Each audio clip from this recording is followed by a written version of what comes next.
Hello guys, today I'll finally be making a map for my fantasy world. I'll start by making some coffee and spreading it on a piece of paper to give it an old medieval look.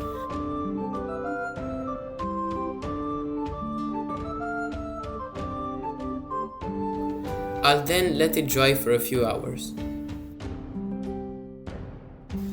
I think it turned out pretty well, it even has some cool marks on the side. I already have a model here that I made some time ago, so I just attached the two papers together and put them on a window to copy the outline. Anyway, I started to add the natural details such as forests, rivers and mountains.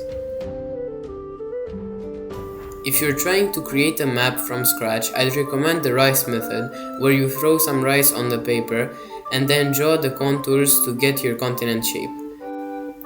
By the way, this is what I did for my first version of this map.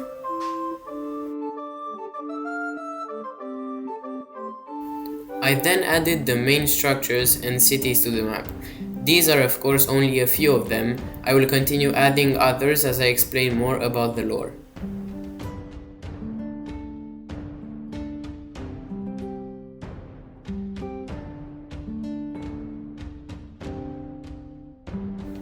In a relatively distant future, I plan to recreate this map on a larger piece of paper so that I can add more details and feature more locations. Anyway, now that I finished the drawing, I took some markers and after a pathetic attempt at spinning them, I started outlining the map.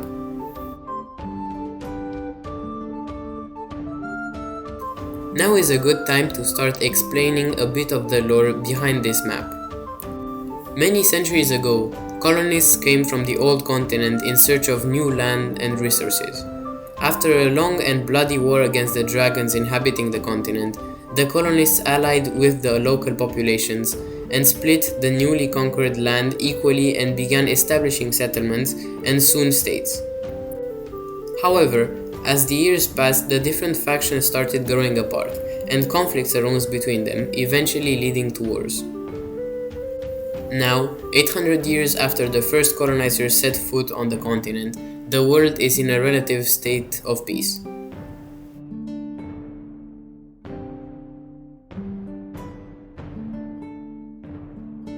So here is the finished map. Now it's time to take a look at it in more detail.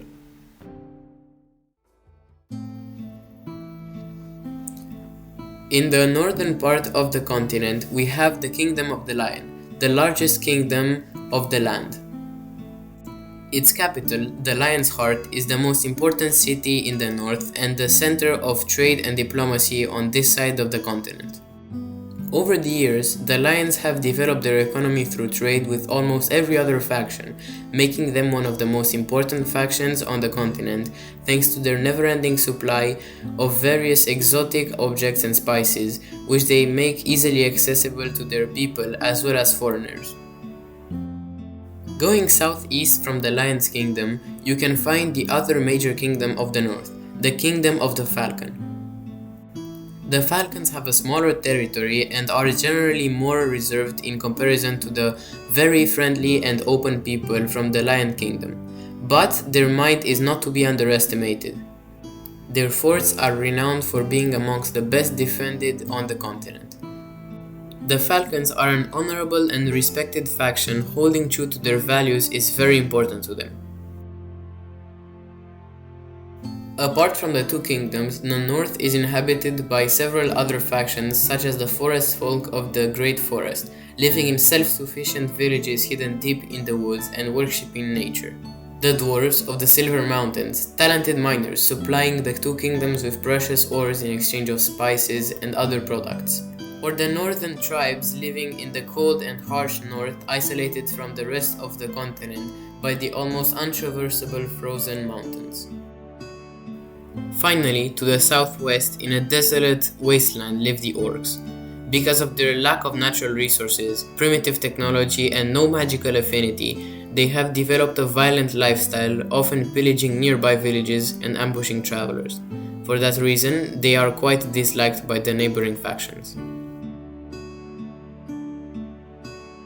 A little more to the east, surrounded by the Sharp Hills, a small and arid mountain range, is the independent city of Creekmore, an important trading city due to its advantageous placement linking the north and south of the continent, but also home to many shady activities.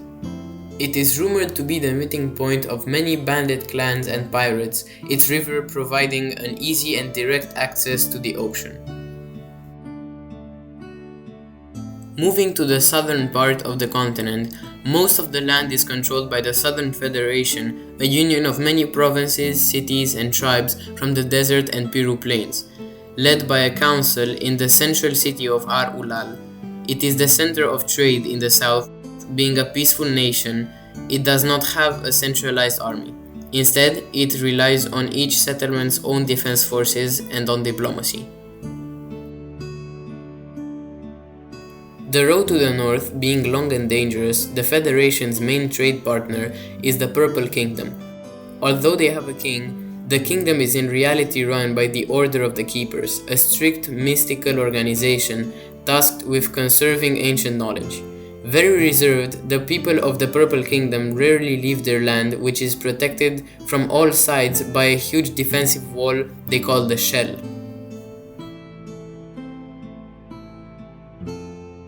Due to the harsh climate of the south, few other civilizations have developed there. In the northeastern corner of the desert live the Scale Sword, indigenous tribes of people, and Nagas, snake-like creatures which hunt and scavenge to survive. In the southern forest of Akasha, we can also find the last elven tribe. All the others have disappeared with the years. They are known for their advanced medicine and healing abilities, and offer to help travelers passing by as long as they are unarmed.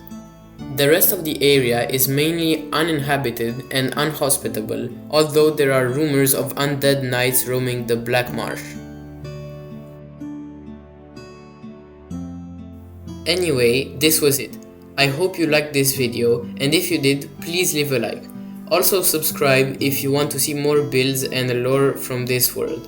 I will continue describing the lore in more detail in future videos, and I will present you soon enough 2 stories from this world.